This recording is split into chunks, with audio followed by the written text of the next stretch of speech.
ချို့လူတွေကစားတတ်တယ်အကြမ်းမြင်ဘုဒ္ဓတအလွန်များတယ်အဲ့လိုဘဟုတုတများတဲ့အတွက်ကြောင့်မန်ဝင်ကြတယ်ပေါ့နော်သူတော်ကောင်းတွေကိုပြင်မမိတယ်ကိုအထင်ရောက်တယ်မန်ဝင်ရင်ဟိုဘက်မှာဆက်ပြီးတော့မှားတရားတွေကတတိတန်းကြီးပဲဟုတ်လားအဲ့ဒါလိုမန်ဝင်ပြီးတော့မှားကြပြီဟဲ့ဆိုရင်ဘာနဲ့တူလဲဆိုရင်တဲ့မိမတယောက်အစင်းလှလို့ပြည့်တစားမှဖြစ်ရတာနဲ့တူလေတယ်ဟောပြည့်တစားမှဖြစ်ရအောင်လှတာဆိုရင်တော့အဲ့ဒီလှတာမလှတာမှတော်သေးတယ်ဆိုတဲ့အဓိပ္ပာယ်ကိုပြောတာဘလောက်ကောင်းတဲ့ဥပမာလဲစဉ်းစားကြည့်နော်မိမတယောက်လှတယ်လှလွန်းမှုပါဖြစ်သွားတယ်ပြည့်တစားမှဖြစ်သွားတယ်ပြည့်တစားမှဖြစ်မှဆိုရင်တော့စားတဲ့စားမလှတာတော်သေးတယ်လို့ပြောတာဒါတုတ္တနဲ့ပတ်သက်ပြီးဆိုရင်အဲ့လိုဥပမာပေးတယ်ဟောတချို့ပညာတတ်တယ်အတိကြီးတယ်ဒါပေမဲ့အဲ့ဒီပညာကြောင့်ကိုပဲမာန်ကတက်လာတယ်အဲ့ဒါကြတော့ဘာနဲ့တူလဲဆိုရင်တဲ့လူတယောက်အတ္တတို့မြင်ကြီးရတယ်မြင်းပြန်လိုဟာမျိုးပေါ့အလွန်ကောင်းတဲ့မြင်းအာဇာနည်မြင်းပေါ့အဲ့ဒီမြင်းကြီးလဲရရောတက်စီတယ်မကျွမ်းတဲ့အခါကျတော့မြင်းစည်းကမကျွမ်းတဲ့အခါကျတော့မြင်းဘောကလိမ့်ကြပြီးတော့ပေါင်ကျိုးရောပေါင်ကျိုးမှမြင်ရင်တော့ဒီမြင်းကမရတာတော်သေးတယ်ပေါ့မန်တက်ရမှမြင်ရင်တော့ဒီပညာမတတ်တာတော်သေးတယ်လို့ပြောတယ်။ဒါဘယ်လောက်ကောင်းတော့မန်တက်မဲ့တက်တဲ့မန်တက်ဖို့အတွက်တက်ရတဲ့ပညာဆိုရင်မတတ်တာတော်သေးတယ်။ဆိုလိုတာကပညာတက်ရတာနဲ့မကာမိမန်ဖြစ်ရတာကိုယ်ပိုးပြီးတော့နာတယ်ထိကြိုက်တယ်လို့ပြောတာ။သဘောပေါက်ရဲ့လား။နောက်ဘုံဘုံတို့တက်ကာရတယ်။ကိုမအစွမ်းစားရှိလို့ပူဇော်ကြတယ်လေးစားကြတယ်။ဘုန်းကြီးလောကဆိုရင်ကြီးညိုကြတယ်။နာမည်ကြီးတယ်အစရှိတဲ့ဖြစ်ပေါ့နော်။အဲ့လိုဖြစ်လာပြီဆိုရင်အဲ့လိုဖြစ်လို့မို့မန်တက်လာပြီဟေ့ဆိုရင်ဘာနဲ့တူတော့လဲကျူပင်ကျူသီးသီးတယ်လို့ဝါပင်ဝါသီးသီးတယ်လို့ငပြောပင်ငပြောသီးသီးတယ်လို့ဒီသီးလာတဲ့အသီးဟာအပင်ကိုတတ်ဟုတ်လားအဲ့လိုပဲလာဘတက္ကာရတွေများလို့မန်တက်လာပြီဆိုလို့ရှိရင်ဒီလာဘတက္ကာရမရတာကောင်းသေးတယ်တက်ရတဲ့မန်ဖြစ်လို့နော်အကျိုးမဲ့သွားတယ်ကြာအကျိုးမဲ့သွားတာတွေကရတဲ့လာဘတက္ကာရနဲ့မကာမိဘူးပေါ့ဒါကြောင့်မလို့တချို့ပြောရတာရှိတယ်ဒီလက်ပူဇော်တက္ကာရတွေရလို့သူတော်ကောင်းအလုပ်ကိုမလုပ်နိုင်တော့ဘူးဆုတ်ယုတ်သွားပြီဆိုရင်အဝင်ပစိန်ထွက်တာပဲလို့အဲ့လိုပြောရတာရှိဒါဘုန်းတို့ဘုန်းကြီးလောကမှာတတိထားစရာအဆုံးအမတွေပေါ့နော်ဒါကြောင့်ဒါမာနနဲ့ပတ်သက်ပြီးတော့ဖြူချင်းစတော်ဘုရားကြီးရဲ့နော်ပြောတဲ့လွန်းတဲ့စကားလေးတွေအကြောင်းပြောပြတာဟုတ်လား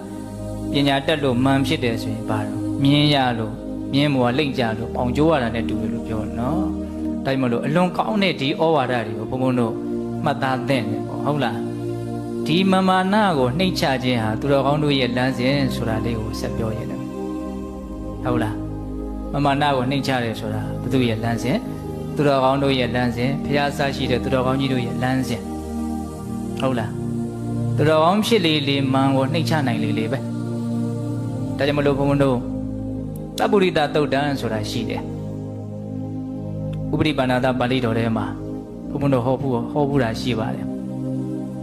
သူတော်ကောင်းတို့ရဲ့စိတ်နေသဘောထားသူယုံမာတို့ရဲ့စိတ်နေသဘောထားဒီနေရာဖြင့်သူတော်ကောင်းတရားသူယုံမာတရားမြတ်စွာဘုရားခွဲပြီးတော့ဟောတာ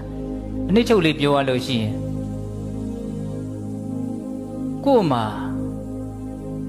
ဘလို့ကောင်းမွန်တာတွေကြီးမြတ်တာတွေအစဉ်ပြေတာတွေဘာတွေပဲရှိနေ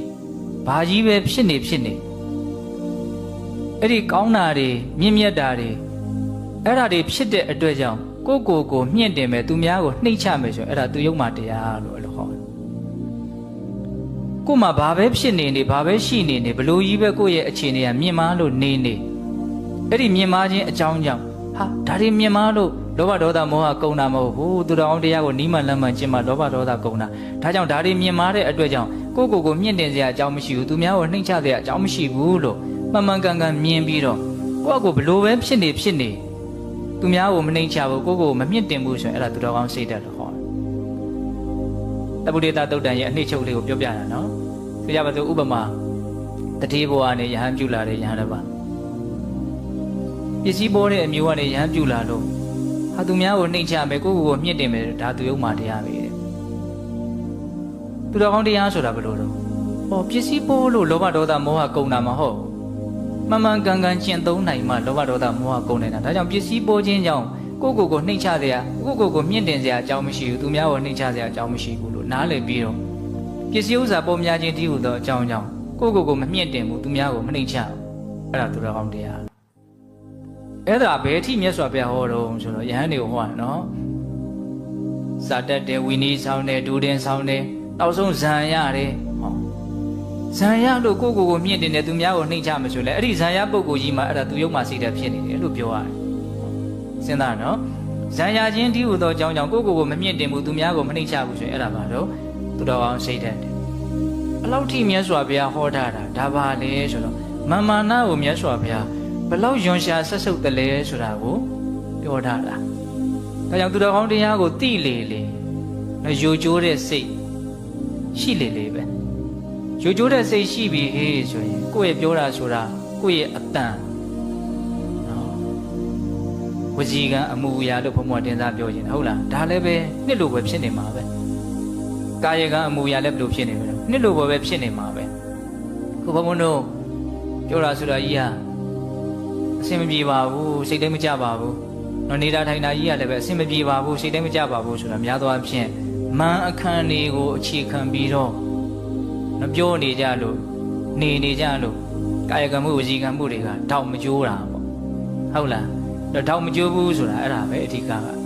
ဟုတ်လားဒါကြောင့်သူတော်ကောင်းစိတ်ဓာတ်မှာအခြေခံပါတော့ကိုမမြင့်တင်ဖို့သူများကိုမနှိမ့်ချဖို့ဆိုတဲ့မနာကင်းဖို့ဟာအလွန်အရေးပါတယ်လို့ဒါကိုနားလည်ရမယ်ဒါကြောင့်ဘုရားပြည့်ရင်ဉာဏ်ပညာအကြီးဆုံးလို့ဘုရားဘာသာဝင်တိုင်းသိထားတယ်ရှင်သာရိပုတ္တရာမနာနှိမ့်ချတဲ့နေရာမှာစံပြရတယ်ပေါ့နော်တခါမဲ့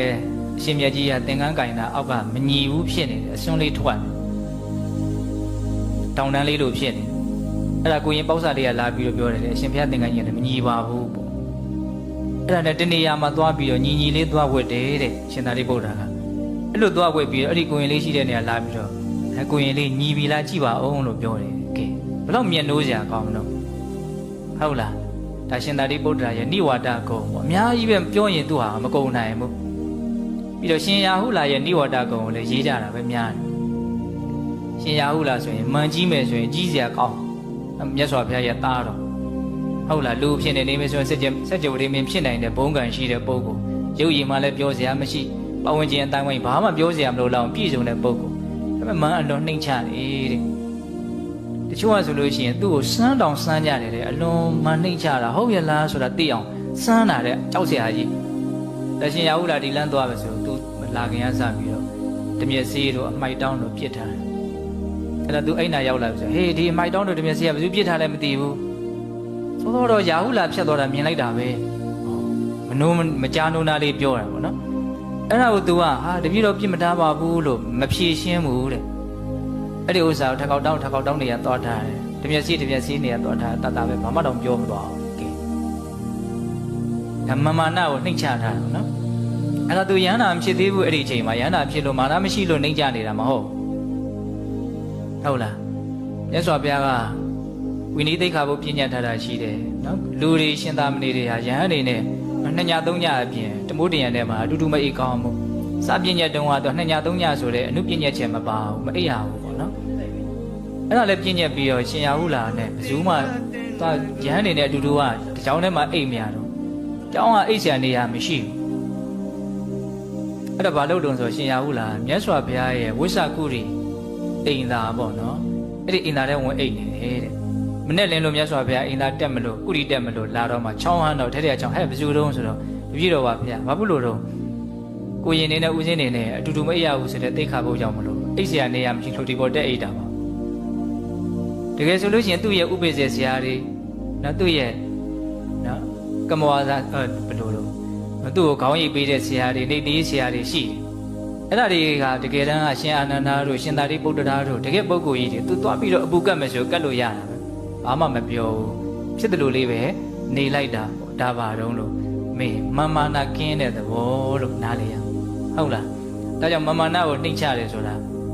ဘုရားအစရှိတဲ့သူတော်ကောင်းကြီးတွေရဲ့လမ်းစဉ်လို့ဒီလိုမျိုးနားလေရနော်အဲ့လိုဆိုရင်ဘုန်းဘုန်းတို့ဗာဆက်ပြောမလို့ဒီမာနကိုဘုန်းဘုန်းတို့ဘလို့နှိမ်မလဲဒီတက်နေတဲ့မန်ကိုဘလို့ချိုးမလဲသူများကမန်နေရှိတယ်ဗျငါတော့မန်မရှိပါဘူးလို့မြင်မထင်နေနဲ့နော်အဲ့ဒါဆိုရင်စာရဲကောစာလွဲတော့မှာဟုတ်လားပြောခဲ့ပြီပဲနော်အခြေအနေမျိုးတိုင်းမှာမန်ဆိုတာရှိနိုင်တယ်ကြည့်ဘုံဘုံတို့ကကိုကသူများတဲ့အမြဲတာနေတာမဟုတ်ဒါတိတာကျင်တဲ့လူအတွက်တော့ကိုကတာရင်တာနေ